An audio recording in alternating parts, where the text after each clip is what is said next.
Spring roll তো সবাই খেয়েছেন, আজ একটু অন্যভাবেই খাবেন। আমি লাউ পাতা দিয়ে স্প্রিং রোল তৈরি করব। এটা এতটাই মজা, এতটাই সুস্বাদু হয় যে আপনি ওপরে ক্রিস্পি আর ভিতরে জুসি ভাব। শব্দ শুনেই বুঝতে পেরেছেন যে কীরকম ওপরে ক্রিস্পি। তাহলে চলেন স্টার্ট করি। আমি প্রথমে কিছু লাউ পাতা ফুটন্ত গরম পানির ভিতরে দিয়ে 2-3 সেকেন্ড রেখেই আবার তুলে ফেলবো। তুলে আমি একটি বলে ঠান্ডা পানি নিয়ে এর মধ্যে ভিজিয়ে 2-1 মিনিট রেখেই তুলে ফেলবো। তুলে আমি পাতাগুলোর পানি ঝরিয়ে নিব। পাতার পানি ঝরতে ঝরতেই এই ফাঁকে আমরা একটি পুর রেডি করব। এর জন্য আমি একটি প্যানে আমি তেল দিয়ে পেঁয়াজ দিয়ে দিব। এখানে আমি 2 টেবিল চামচ তেল ও হাফ কাপ পরিমাণ পেঁয়াজ দিয়েছি। এরপর পেঁয়াজ কালার চেঞ্জ হলে আমি এর মধ্যে মুরগির মাংস, হাফ চা চামচ আদা, হাফ চা চামচ রসুন, স্বাদ মতো লবণ দিয়ে ভেজে নেব। এখানে আমি মুরগির মাংস 280 গ্রাম নিয়েছি। ভাজা হয়ে গেলে আমি এর মধ্যে 2 টেবিল চামচ soya sauce, tomato sauce 2 table চামচ, কাঁচামরিচ 1 টেবিল চামচ, গোলমরিচের গুঁড়া হাফ চা চামচ দিয়ে হালকা কষিয়ে নিব। কষানো হয়ে গেলে এর মধ্যে গাজর 4 টেবিল চামচ, ক্যাপসিকাম 4 টেবিল চামচ এবং পাতাকপি হাফ কাপ পরিমাণ দিয়ে আমি হালকা ভেজে নামিয়ে নিব। বেশি সিদ্ধ করতে হবে না, নামিয়ে একটি বাটিতে বেড়ে নেব।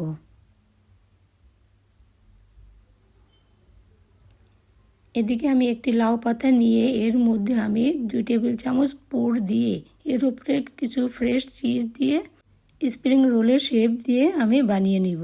আর আমি উপরের দিকে আটা লাগিয়ে নিয়েছি। আর এই আটাটা আমি আটা আর পানি মিশ্রণ দিয়েই তৈরি করেছি।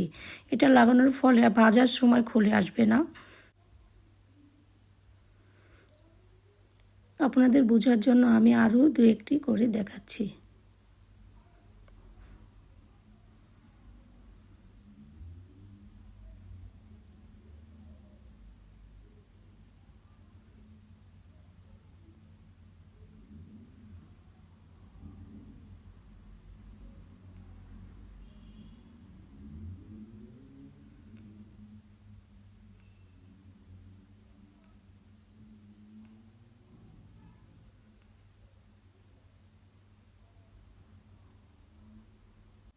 এইভাবে সবগুলো বানিয়ে নিলাম।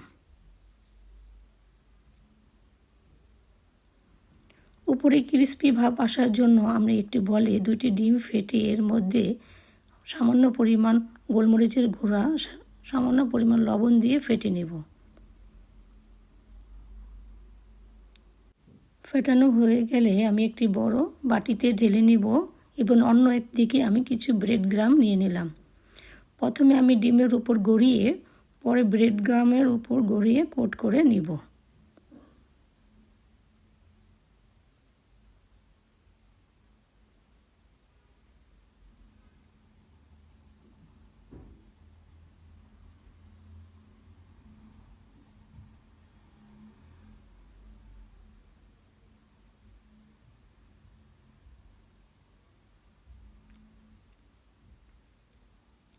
এইভাবে আমি সবগুলো বানিয়ে নিলাম। এখন ভেজে নিব। ভাজার জন্য একটি প্যানে তেল দিয়ে তেল গরম হলে আমি রোলগুলো দিয়ে দিব। চুলার আঁচটা আমি মিডিয়াম হিটে রাখব। গোল্ডেন কালার আসার আগ পর্যন্ত আমি উল্টিয়ে পাল্টিয়ে ভালো করে ভেজে নিব। গোল্ডেন কালার হলে আমি নামিয়ে ফেলব। এই তো রেডি হয়ে গেল।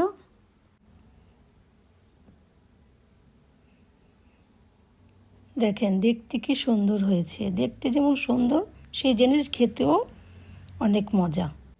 ফ্যামিলির জন্য নতুন কিছু বানিয়ে দিলে দেখবেন তারা খেয়ে অবাক হয়ে যাবে। আরে এই জিনিস তো আগে খাইনি।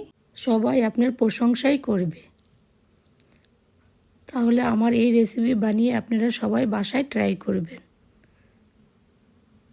ভালো থাকেন। আল্লাহ হাফেজ।